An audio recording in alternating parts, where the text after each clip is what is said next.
أشهد أن لا إله إلا الله وهو الذي جعل لكم الليل لباسا والنوم سباتا وجعل النهار نشورا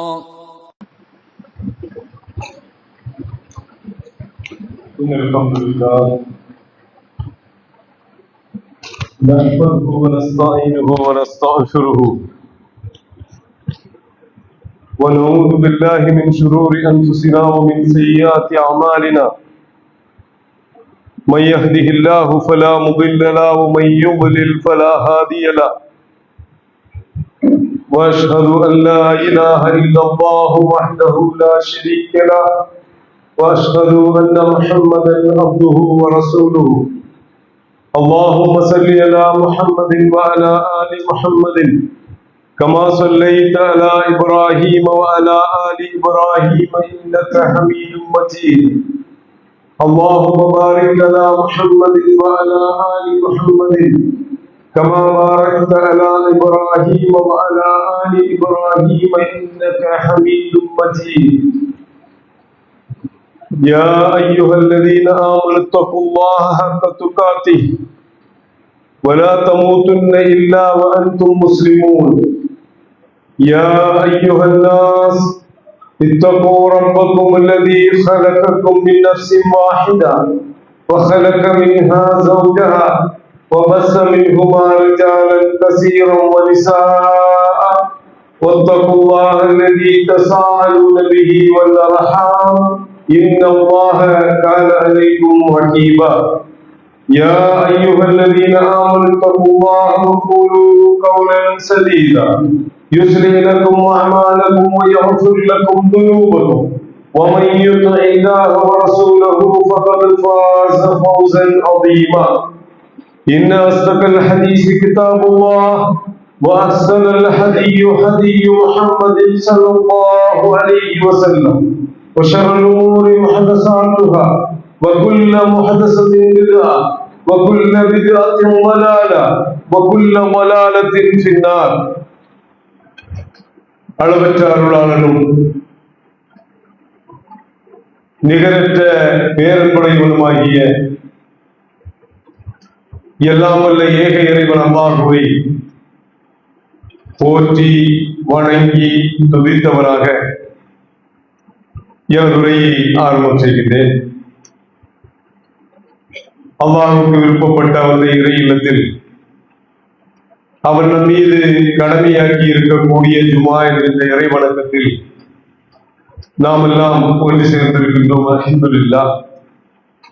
வாழுகின்ற காலமெல்லாம் அல்லாஹ் நம்மை நேர்வழிப்படுத்துவதற்காக இறக்கி அவனுடைய வேதத்தையும் அவன் தம் தூதருடைய வழிகாட்டுதலையும் பின்பற்றி உத்தம சத்திய முஸ்லிம்களாக மூமின்களாக வாழ்வதற்கான அனைத்து முயற்சிகளையும் மேற்கொள்ள வேண்டும் என்று முதலாவதாக என்னோடும் அதை தொடர்ந்து உங்கள் ஒவ்வொருவரோடும் உபதேசம் செய்தவனாக எனது உரையை ஆரம்பம் செய்கின்றேன். அல்லாஹ்வின் நல்லடியார்களே, இன்றைய தினம் ஒரு முக்கியமான ஒரு தலைப்பில் ஒரு சில செய்திகளை உங்களுக்கு இடையிலே பகிர்ந்து கொள்ளலாம் என்று விரும்புகிறேன். அந்த தலைப்பை பொறுத்தவரையில் வழக்கமாக நாம் அதிகமாக கேட்டிராத, நாம் சட்டை செய்யாத, ஆனால் நமக்கு மிகவும் முக்கியத்துவம் வாய்ந்த ஒன்றாக இருந்து கொண்டிருக்கிறது. அல்லாஹ் நமக்கு பல்வேறு அருள்கொடைகளை அருளி இருக்கின்றார். அல்லாஹ் அருளி இருக்கக்கூடிய அருள்கொடைகளை பற்றிய ஞானம் இல்லாதவர்களாகத்தான் அல்லது அவற்றை புறக்கணிப்பவர்களாகத்தான் மனிதர்கள் இருந்து கொண்டிருக்கின்றார். அந்த அருள்கொடைகளில் மிக முக்கியமான அருள்கொடைகள் ஒன்று தூக்கமாக இருந்து கொண்டிருக்கிறது. தூக்கத்தை பொறுத்தவரையில் நாம் பூரண திறனில் செயலாற்ற வேண்டும் என்று சொன்னால் அது மிகவும் அவசியமான ஒன்றாக இருந்து கொண்டிருக்கிறது.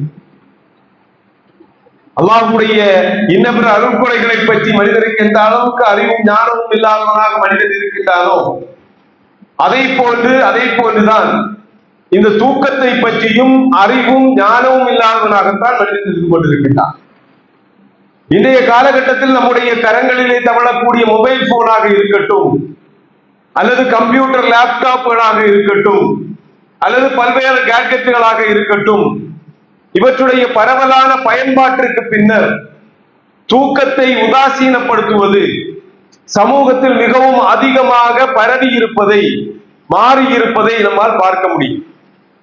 அல்லாஹ் ரப்பல் ஆலமீன் தூக்கத்தை பற்றி சொல்லக்கூடிய நேரத்தில் 25வது அத்தியாயத்துடைய 47வது வசனம், வஹுவல்லதி ஜஅல லக்குமுல் லைல லிபாஸம் வன்-நௌம வன்-நௌம சுபாதம் வஜஅலன் நஹார நுஷூரா.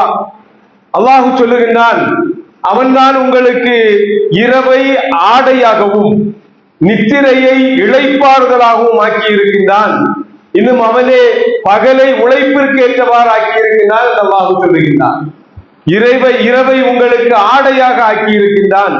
அதன் காரணமாக நித்திரையை உங்களுக்கு ஏற்படுத்தி அந்த நித்திரையின் மூலமாக உங்களுக்கு இளைப்பாறுதலை, ஓய்வை உங்களுக்கு ஏற்படுத்தி இருக்கின்றான் என்று அல்லாஹ் சொல்லுகின்றான். இன்னும் அவனே பகலை உங்களுக்கு உழைப்பிற்கேற்றதாக ஆக்கி இருக்கின்றான். நீங்கள் உழைப்பதற்காக, நீங்கள் சம்பாதிப்பதற்காக, பூமியிலே பரவி சென்று உங்களுடைய வாழ்வாதாரத்தை தேடிக்கொள்வதற்காக உங்களுக்கு பகலை அல்லாஹ் ஆக்கி இருக்கின்றான் என்று அல்லாஹ் ரப்பல் ஆலமீன் சொல்லுகின்றான். தூக்கத்தை அல்லாஹ் ரப்பல் ஆலமீன் அவனுடைய அத்தாட்சிகளில் ஒன்றாக குறிப்பிடுகின்றான். தூக்கத்தை அல்லாஹ் ரப்பல் ஆலமீன் அவனுடைய அத்தாட்சிகளில் ஒன்றாக குறிப்பிடுகின்றான். وَمِنْ آيَاتِهِ مَنَامُكُمْ بِاللَّيْلِ وَالنَّهَارِ وَابْتِغَاؤُكُمْ مِنْ فَضْلِهِ إِنَّ فِي ذَلِكَ لَآيَاتٍ لِقَوْمٍ يَسْمَعُونَ. அல்லாஹ் சொல்லுகின்றான், இன்னும் இரவிலும் பகலிலும் உங்களுடைய ஓய்வும் உறக்கமும் அவனுடைய அருளில் இருந்து நீங்கள் தேடுவதும் அவனுடைய அத்தாட்சிகள் நின்றும் உள்ளன. இரவும் பகலும், அதில் நீங்கள் எடுக்கக்கூடிய ஓய்வும் அல்லது நீங்கள் வாழ்வாதாரத்திற்காக புறப்பட்டு செல்வதும் எல்லாம் அவருடைய அத்தாட்சிகள் உள்ளவை. செவியுறும் சமூகத்திற்கு நிச்சயமாக இதில் அத்தாட்சிகள் இருக்கின்றது என்று அல்லாஹ் சொல்லுகின்றார். யாரெல்லாம் செவியுறக்கூடியவர்களாக இருக்கின்றார்களோ, வேதங்கள் ஓதப்பட்டால் அவற்றை பற்றி கேட்கக்கூடிய ஞானம் கொண்டவர்களாக இருக்கின்றார்களோ, அவர்களுக்கு இந்த வசனங்களில் அத்தாட்சி இருக்கின்றது என்று அல்லாஹ் சொல்லுகின்றார். இரவையும் பகலையும், தூக்கத்தையும் உழைப்பையும் எல்லாம் அல்லாஹ் ரப்பல் ஆலமீன் என்ன சொல்லுகின்றான்? அல்லாஹ்வுடைய அத்தாட்சிகள் ஒன்றாக சொல்லுகின்றான். ஒரு சிறு உதாரணத்தை பாருங்கள். ஒரு வாகனத்தை ஓட்டக்கூடியவருக்கு, ஒரு வாகனத்தை நாம் ஓட்டுகின்றோம் என்று சொன்னால் அதை எப்போது சர்வீஸ் செய்ய வேண்டும் என்பதை பற்றி நாம் கணக்காக திட்டமிட்டு வைத்துக் கொள்ளுகின்றோம். எத்தனை மைலேஜ் ஆகக்கூடிய நேரத்தில் வாகனம் ஓடக்கூடிய மைலேஜை கணக்கிட்டு அதை சர்வீஸ் செய்வதற்கு நாம் முயற்சி செய்கின்றோம். அவ்வாறு முயற்சி செய்யவில்லை என்று சொன்னால் வாகனம் நாம் எதிர்பாராத நேரத்தில் செயலிழந்து நிற்கும். அதை போன்று காலையிலிருந்து கண் விழித்து பணிகளில் ஈடுபடக்கூடிய நம்முடைய உடலிற்கு ஓய்வும் பழுது பார்ப்பதற்குரிய அவகாசமும் வழங்கப்பட வேண்டும். காலையிலிருந்து எழுந்து பணி செய்யக்கூடிய நம்முடைய உடலிற்கு ஓய்வு தேவைப்படுகின்றது. தன்னுடைய உடலில் ஏற்படக்கூடிய பழுதுகளை பழுது பார்ப்பதற்குரிய நேரம் தேவைப்படுகின்றது, கால அவகாசம் தேவைப்படுகின்றது. இந்த பணிகள் இரவில் நாம் தூங்கக்கூடிய நேரத்தில் தான் நம்முடைய உடலில் நடைபெறுகின்றது என்பதை பற்றிய ஞானம் இல்லாதவர்களாக நாம் இருந்து கொண்டிருக்கின்றோம். என்னவெல்லாம் நடைபெறுகின்றது நாம் தூங்கக்கூடிய நேரத்தில்? ஒரு நாள் நாம் தூங்கக்கூடிய நேரத்தில் நாம் அன்றைக்கு நம்முடைய நினைவில் எவையெல்லாம் பதிந்திருக்கின்றதோ, என்னென்ன செயல்களில் நாம் ஈடுபட்டு இருக்கின்றோமோ அதை நம்முடைய மூளை அசை போட்டு எவையெல்லாம் நீண்ட காலத்திற்கு நம்முடைய நினைவில் சேர்த்து கொள்ளப்பட வேண்டுமோ அவற்றை சேர்த்து கொண்டு தேவையற்ற நிகழ்வுகளை டெலீட் செய்யக்கூடிய, அழிக்கக்கூடிய பணியை மூளை செய்கின்றது. ஒரு கம்ப்யூட்டர்ல நாம தேவையில்லாத போல்டர்களை அழிப்பதை போன்று ஒரு நாளில் ஏற்பட்டிருக்கக்கூடிய நிகழ்வுகளில் எவையெல்லாம் மனிதனுக்கு தேவையற்ற நிகழ்வோ, அதை கொண்டு எந்த பிரயோஜனமும் இல்லையோ, அந்த நிகழ்வுகளை டெலீட் செய்யக்கூடிய பணியை நம்முடைய மூளை மேற்கொள்ளுகின்றது இரவுடைய நேரங்களில். நம்முடைய உடலில் இருக்கக்கூடிய திசுக்கள் செல்கள் என்று அழைக்கப்படக்கூடிய உயிரணுக்கள், இவற்றில் ஏற்படக்கூடிய பழுதுபார்ப்பு பணி இரவு நேரத்தில் நடைபெறுகின்றது.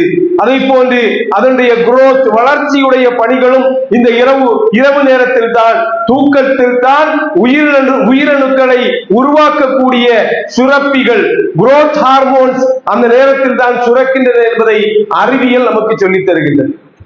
இரவு நேரத்தில் சரியாக தூங்குவதனால் நோய் எதிர்ப்பு சக்தி உருவாகின்றது என்று இன்றைய அறிவியல்கள் நமக்கு சொல்லித் தருகின்றது. சரியான நேரத்தில் பசி இல்லை என்று சொல்லக்கூடியவர்களுக்கு சரியாக நீங்கள் தூங்கவில்லை என்பதைத்தான் பதிலாக இன்றைக்கு அறிவியல் சொல்லித் தருகின்றது.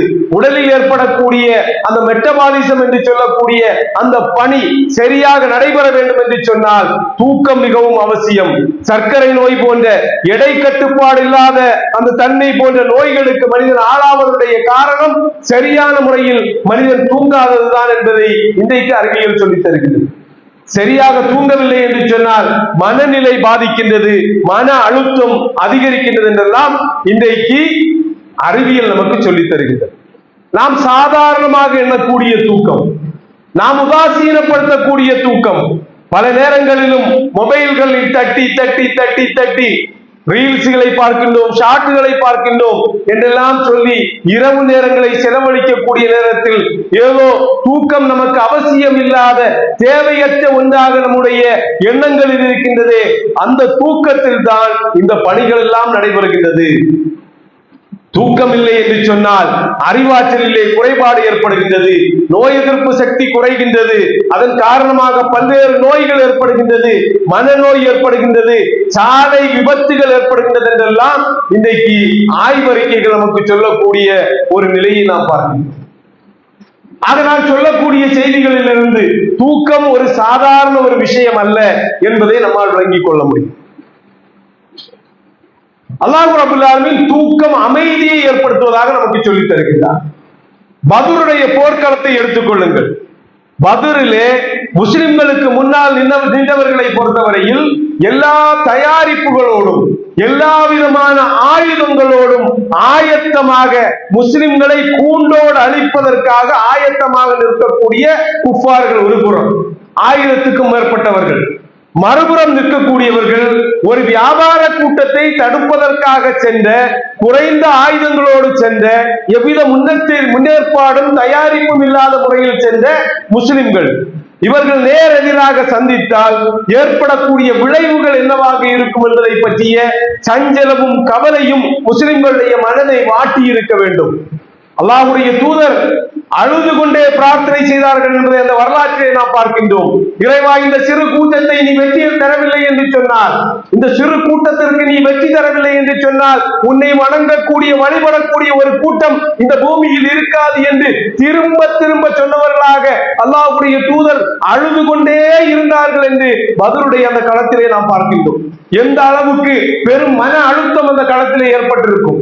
அல்லாஹ் ரப்பல் ஆலமீன் சொல்கிறான் 8வது அத்தியாயத்துடைய 11வது வசனம், இது யுஅஷீகுமுன் நுஆஸ அமனதம் மின்ஹு, நீங்கள் நினைவு கூறுங்கள், நீங்கள் அமைதி அடைவதற்காக அவன் சிறியதொரு நித்திரை உங்களை பொதிந்து கொள்ளுமாறு செய்தான்.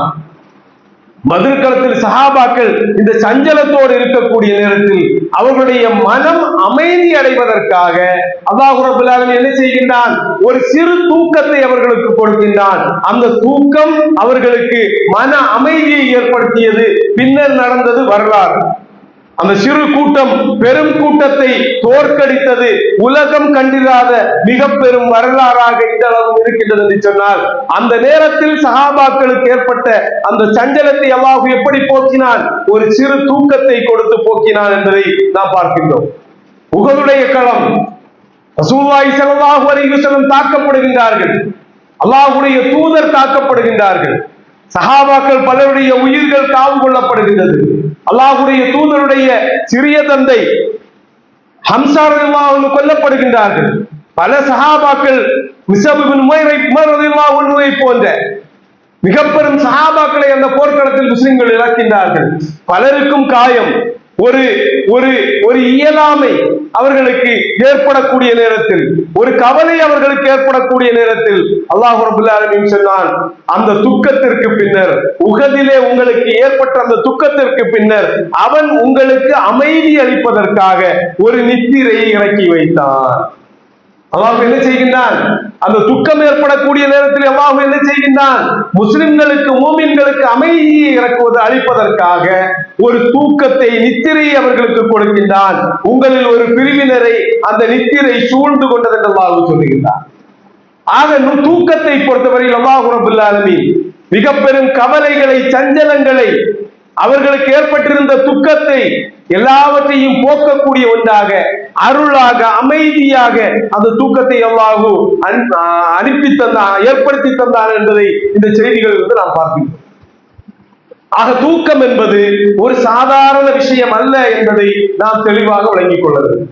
எந்த அளவுக்கு என்று சொன்னால், அப்துல்லா இப்னு அம்ர் இப்னு ஆஸ் ரலியல்லாஹு அன்ஹு அறிவிக்கின்றார்கள், அப்துல்லாவே, அல்லாஹ்வுடைய தூதர் அழைக்கின்றார்கள், நீர் எல்லா நாட்களிலும் நோன்பு வைப்பதாகவும் இரவு முழுவதும் நின்று தொழுவதாகவும் உண்மை பற்றி கூறப்படுகின்றதே, அது உண்மையா என்று கேட்கின்றார்கள்.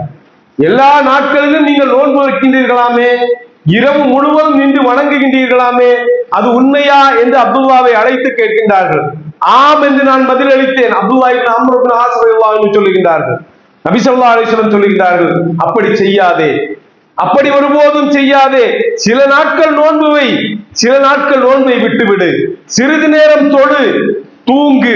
ஏனெனில் உனக்கு உன்னுடைய உடலுக்கு நீ செய்ய வேண்டிய கடமைகள் இருக்கின்றது, உன்னுடைய கண்களுக்கு செய்ய வேண்டிய கடமை இருக்கின்றது, உன்னுடைய மனைவிக்கு நீ செய்ய வேண்டிய கடமைகள் இருக்கின்றது என்று அல்லாஹ்வுடைய தூதர் ஸல்லல்லாஹு அலைஹி வஸல்லம் தெரிவித்தார். இரவு முழுவதும் நின்று வணங்கிய ஒரு தோழரை அழைத்த அல்லாஹ்வுடைய தூதர் என்ன சொல்லுகிறார்கள்? உன்னுடைய கண்களுக்கு நீ செய்ய வேண்டிய கடமை இருக்கின்றது, நீ தொழு, நீ தூங்கு என்று அந்த தோழரை பார்த்து சொன்ன செய்தியை நாம் பார்க்கின்றோம்.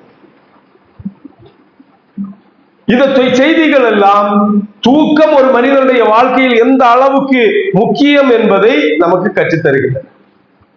அன்புக்குரிய சகோதரர்களே, அல்லாஹ்வுடைய தூதர் ஸல்லல்லாஹு அலைஹி வஸல்லம் அவர்களை பற்றி சொல்லப்படக்கூடிய நேரத்தில் ஹதீஸ்களில் வருகின்றது, அன்ன ரசூலுல்லாஹி ஸல்லல்லாஹு அலைஹி வஸல்லம் கான யக்ரஉ நௌம கப்ல அல்-இஷாஇ வல் ஹதீஸ பஅதா.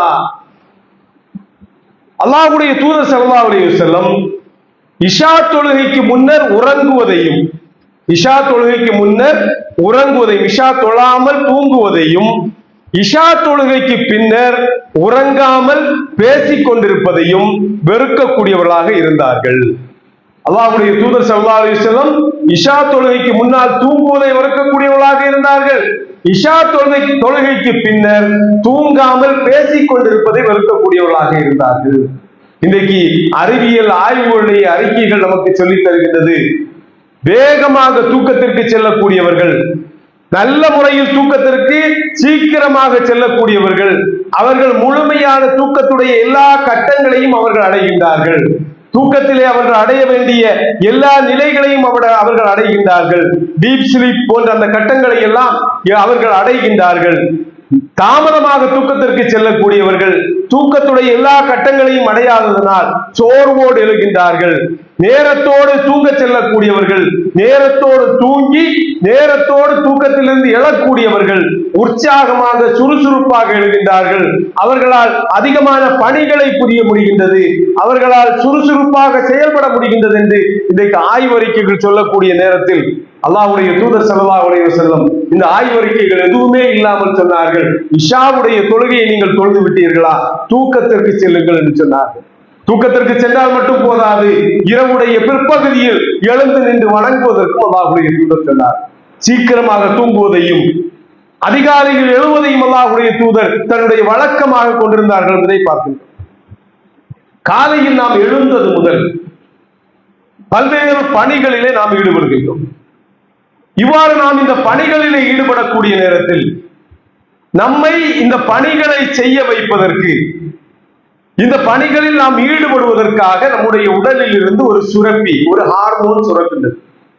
அதனுடைய பெயர் செரிட்டோனின் என்பதால். செரிட்டோனின் என்கின்ற அந்த ஹார்மோன் அது சுரப்பதனால் தான் நம்மால் காலையில் எழுந்து நம்முடைய பணிகளை செய்ய முடிகின்றது. அது சுரக்கவில்லை என்று சொன்னால் படுக்கையிலிருந்து நம்மால் எழக்கூட முடியாது. செரிட்டோனினை பொறுத்தவரையில் சூரியன் உதயமாகி விட்டது என்று சொன்னால் ஒரு மனிதன் தன்னுடைய அன்றாட அலுவல்களை செய்வதற்காக அது சுரக்க தொடங்கும். அந்த செரிட்டோனின் இரவு சூழத் தொடங்கிவிட்டால், சூரியன் மறைந்து விட்டது என்று சொன்னால் அது சுரக்கக்கூடிய அளவு குறைய தொடங்கும். அவ்வாறு அந்த அளவு குறையக்கூடிய நேரத்தில் நம்முடைய உடலில் இருந்து பினியல் கிளாண்ட் என்று சொல்லக்கூடிய ஒரு பகுதியில் இருந்து மெலிட்டோனின் என்கின்ற ஒரு சுரப்பி சுரக்க தொடங்கும். அல்லாஹ் நம்முடைய உடலை எந்த அளவுக்கு அற்புதமாக ஏற்படுத்தி இருக்கின்றான்.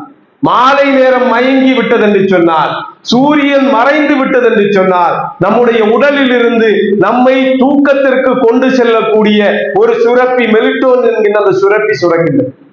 இந்த பினியல் கிளாண்டை பொறுத்தவரையில் என்னவென்று சொன்னால், பினியல் கிளாண்டை பொறுத்தவரையில் வெளிச்சத்தை பார்த்து விட்டது என்று சொன்னால் அது சுரக்காது.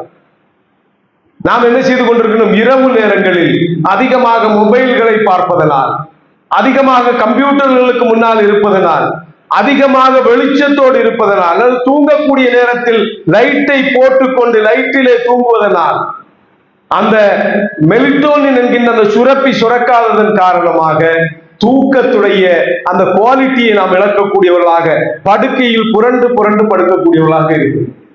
ஆனா ஒரு விஷயத்தை இந்த இடத்தில் சொல்லித்தான் ஆக வேண்டும். எந்த மெலிட்டோனின் சுரக்கவில்லை என்று சொன்னாலும் ஜும்மாவில் இமாம் மெம்பரில் ஏறிவிட்டால் நல்ல முறையில் தூங்கக்கூடிய பல சகோதரர்களும் உண்டு. பல பள்ளிவாசல்கள் நாம போயிட்டோம்னா பயான் எப்படி பண்ணாங்கன்னு கூட பார்க்க மாட்டாங்க, நல்ல நீட்டா தூங்குவாங்க. அவங்களுக்கு எந்த சுரப்பையும் சுரக்க வேண்டியதில்லை. அது ஒரு அதிசயம் தான். சரி, நம்முடைய தலைப்பை பொறுத்தவரையில் இந்த இரவு நேரத்தில் மெலிட்டோனின் சுரப்பதை தடைப்படுத்தக்கூடிய காரியங்களில் இன்றைக்கு நம்முடைய இளைஞர்களும் நம்முடைய சமூகமும் தொடராக ஈடுபட்டுக் கொண்டிருக்கின்றன. பல நேரங்களிலும் மொபைல் போன்கள் இரவுடைய அனைத்து லைட்டுகளும் அணைக்கப்பட்டாலும் கூட அது ஆணிலே இருந்து கொண்டிருக்கிறது. அதை பார்த்து கொண்டே இருக்கின்றோம். பல நேரங்களிலும் சமூக ஊடகங்களில் பேஸ்புக்காக இருக்கட்டும், ட்விட்டராக இருக்கட்டும், அல்லது பல ஊடகங்கள் வாட்ஸ்அப்பாக இருக்கட்டும், இவற்றிலே மிக ஆக்டிவாக இரவு நேரங்களில் பங்கெடுக்கின்றோம். அதன் காரணமாக என்ன நடைபெறுகின்றது என்று சொன்னால், நம்முடைய மூளைக்கு தகவல் செல்கின்றது, தூங்குவதற்கான நேரமாகவில்லை, இரவு இதுவரை ஆகவில்லை. அந்த மொபைலில் இருந்து வரக்கூடிய நீல ஒளிகள் நம்முடைய மூளைக்கு தகவலை இட்டு செல்கின்றது, தூக்கத்துடைய நேரம் ஆகவில்லை என்கிற தகவல் செல்லக்கூடிய நேரத்தில் மூளை தூக்கத்திற்கு தேவையான அந்த மெலிட்டோனினை சுரப்பதை நிறுத்துகின்றது. அதன் காரணமாக படுக்கையில் புரண்டு புரண்டு படுக்கக்கூடியவர்களாக நாம் இருந்து கொண்டிருக்கின்றோம் என்கிற செய்தியை நாம் பார்க்கிறோம். ஆய்வாளர்கள் சொல்லுகின்றார்கள், 1 முதல் 2 மணி நேரத்திற்கு முன்னதாக, தூக்கத்திற்கு முன்னர் மொபைல் போனாக இருக்கட்டும், கம்ப்யூட்டராக இருக்கட்டும், இவை ஆஃப் செய்யப்பட வேண்டும். இந்த தலைப்பை உங்களுக்கு முன்னால் எடுத்து சொல்லக்கூடிய அந்த நேரத்தில் என்னுடைய அனுபவத்தையும் உங்களுக்கு சொல்லியாகும். இரவு நேரம் முழுமையாக பணியில் ஈடுபடக்கூடிய, அந்த கம்ப்யூட்டரில் உட்கார்ந்து பணி செய்யக்கூடிய ஒருவர்களில் நானும் ஒருவர். இரவு நேரம் எனக்கு அமைதியாக இருக்கக்கூடிய காரணத்தினால் அதிகமான நேரம் இரவு நேரங்களில் பணி செய்யக்கூடிய பழக்கம் எனக்கு உண்டு. சமீப காலமாக என்னுடைய நினைவாற்றலிலே பல குழப்பங்கள் வருவதை நான் பார்த்தேன். அறிமுகமானவர்களுடைய பெயர்கள் கூட நினைவில் இருக்காத நிலைகள் ஏற்படுகின்றது. காரணமாக ஆய்வு செய்யக்கூடிய நேரத்தில் தூக்கம்தான் அதனுடைய மிகப்பெரிய காரணமாக இருந்து கொண்டிருக்கின்றது என்பதை புரிந்து கொண்டேன். என்னை போன்ற எத்தனையோ பேர் இது போன்ற ஒரு நிலையில் நாம் இருந்து கொண்டிருக்கிறோம். நம்முடைய வாழ்க்கையை சீரழிக்கக்கூடிய, நம்முடைய உடல்நிலையை சீரழிக்கக்கூடிய ஒன்றாக இருந்து கொண்டிருக்கிறது. தெளிவான வழிகாட்டுதல்களை இஸ்லாம் தூக்கத்தை பொறுத்தவரை நமக்கு தந்திருக்கின்றது. இன்னும் அற்புதமாக பாருங்கள், மதிய நேரத்தில் ஒரு சிறு தூக்கம் தூங்குவதை சஹாபாக்கள் வழக்கமாக கொண்டிருந்தார்கள் என்கின்ற செய்திகளை எல்லாம் ஹதீஸ் கிரந்தங்களிலே நாம் பார்க்கின்றோம். அறிவியல் இன்றைக்கு சொல்லுகின்றது, மதிய நேரத்தில் ஒரு சிறு தூக்கம், ஒரு 10 நிமிட தூக்கம் மிகவும் அவசியமான ஒன்றாக இருந்து கொண்டிருக்கின்றது. அது நம்முடைய செயல்திறனை அதிகரிக்கின்றது என்பதை எல்லாம் இன்றைக்கு அறிவியல் சொல்லுகின்றது. தூக்கத்தை பற்றிய தெளிவான விஷயங்களை சொன்ன ஒரு மார்க்கத்தில் நாம் இருந்து கொண்டிருக்கிறோம். அந்த மார்க்கத்தில் நாம் இருந்து கொண்டே அதை பற்றிய ஒரு அறிவில்லாதவர்களாக, ஞானம் இல்லாதவர்களாக நாம் இருந்து கொண்டிருக்கிறோம். அல்லாஹ்வும் அவனுடைய தூதரும் எடுத்து சொல்லாத விஷயமே இல்லை என்று சொல்லக்கூடிய அளவிற்கு மனிதனுக்கு தேவையான எல்லா விஷயங்களையும் குர்ஆனிலும் சுன்னாவிலும் நம்மால் பார்க்க முடியும். அல்லாஹ்வுடைய நல்லடியார்களே, ஆக தூக்கத்தை பொறுத்தவரையில் மிக முக்கியமான ஒரு அருள்கொடையாக நமக்கு இருந்து கொண்டிருக்கு. நம்முடைய உடலுடைய ஆரோக்கியத்தை பேண வேண்டும் என்று சொன்னால், சரியான முறையில் நாம் செயலாற்ற வேண்டும் என்று சொன்னால் தூக்கம் மிகவும் அவசியமான ஒன்றாக இருந்து கொண்டிருக்கின்றது. அந்த அருள்கொடையை வீணாக்கக்கூடியவர்களுடைய பட்டியலில் நாம் இருக்கக்கூடாது என்பதை நாம் விளங்கிக் கொள்ள வேண்டும். அல்லாஹ் ரப்பல் ஆலமீன் நேர்வழி காட்டுவானாக. ரப்பனா ஆத்தினா ஃபித் துன்யா ஹஸனத்தன் வ ஃபில் ஆখিরাতি ஹஸனத்தன் வ கினா அஸாபன்.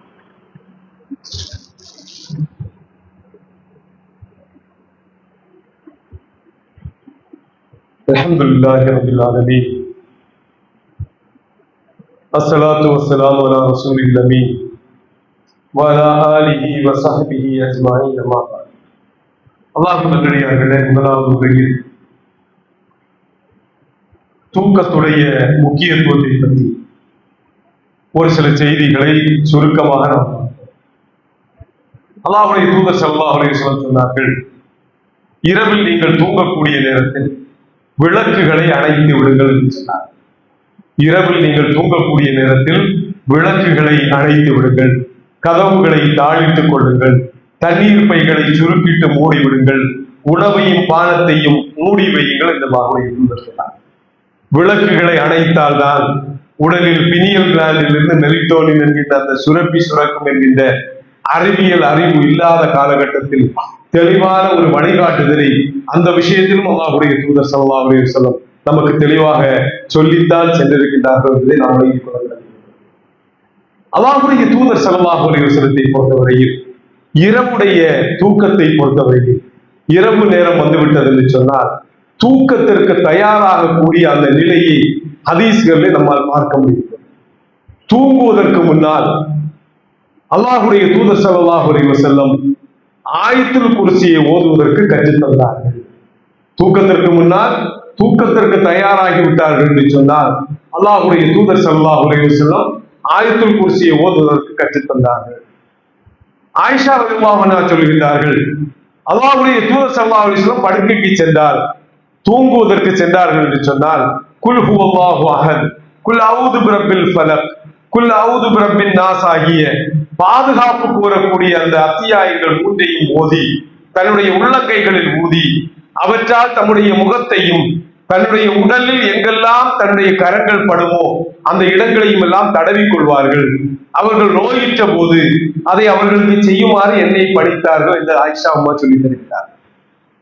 இந்த சூறாக்களை தூக்கத்திற்கு செல்லக்கூடிய நேரத்தில் ஓதக்கூடியவர்களாக அல்லாஹ்வுடைய தூதர் ஸல்லல்லாஹு அலைஹி வஸல்லம் இருந்தார்.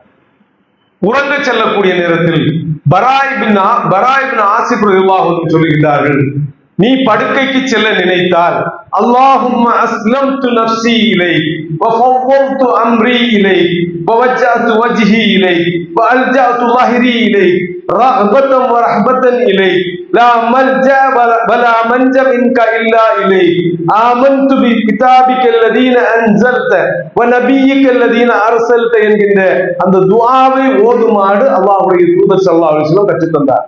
இறைவா, உனக்கு நான் அடிபணிந்தேன், எனது காரியம் அனைத்தையும் உன்னிடத்தில் நான் ஒப்படைத்தேன், எனது முகத்தை உன்னை நோக்கி நான் திருப்பினேன், எனது விவகாரங்கள் அனைத்திலும் உன்னையே நான் சார்ந்திருக்கிறேன், உன் மீதுள்ள ஆவலாலும் உன் மீதுள்ள அச்சத்தாலும் இதை நான் செய்கின்றேன். உன்னிடமிருந்து தப்பிக்கவும் ஒதுங்கி விடவும் உன்னை தவிர வேறு போக்கிடம் இல்லை. உன்னிடமிருந்து தப்பவும் முடியாது, ஒதுங்கி விடவும் முடியாது, உன்னை விட வேறு போக்கிடவும் எனக்கு இல்லை.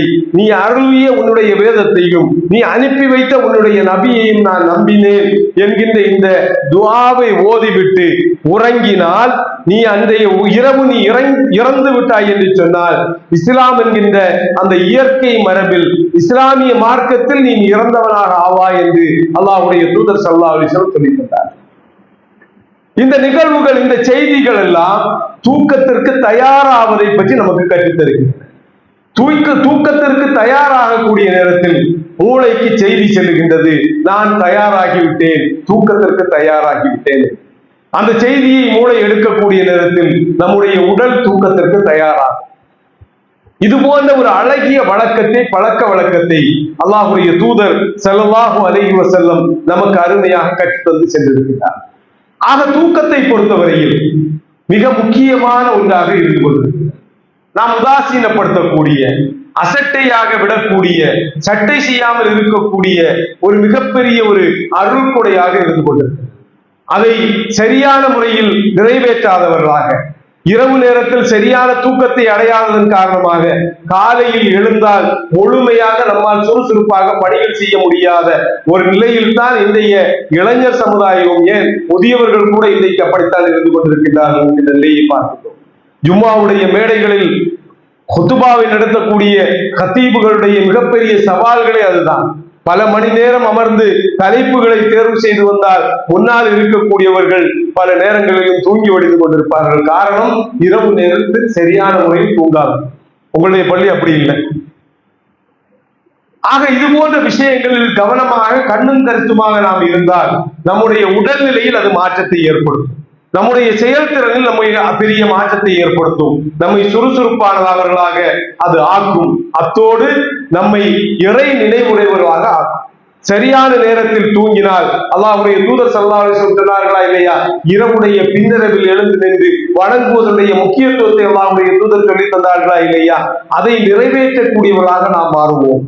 தஹஜ்ஜுடைய தொழுகை, அந்த நேரத்தில் நாம் கேட்கக்கூடிய பிரார்த்தனை, சுப்ஹானல்லாஹ், அந்த பிரார்த்தனைகளை அங்கீகரிப்பதற்காக அகிலங்களுடைய அதிபதியாக இருக்கக்கூடிய அல்லாஹ் ரப்பல் ஆலமீன் காத்திருக்கின்றான், அழைக்கின்றான் என்கிற செய்திகளை எல்லாம் ஹதீஸ் கிரந்தங்களில் நாம் பார்க்கக்கூடிய நேரத்தில் இந்த தூக்கத்தை சரியான முறையில் அணுகாததன் காரணமாக அந்த மகத்தான அருள்கொடையை நாம் இழந்து கொண்டிருக்கின்றோம். நானும் நீங்களும் என்பதை நாம் விளங்கிக் கொள்ள வேண்டும். அல்லாஹ்வும் அவனுடைய தூதரும் நமக்கு எதை வழிமுறையாக கற்றுத் தந்திருக்கின்றார் அதை பின்பற்றி வாழக்கூடியவர்களாக அல்லாஹ் ரப்பல் ஆலமீன் நம் அனைவரையும் ஆக்கி அருள் புரிவானார்.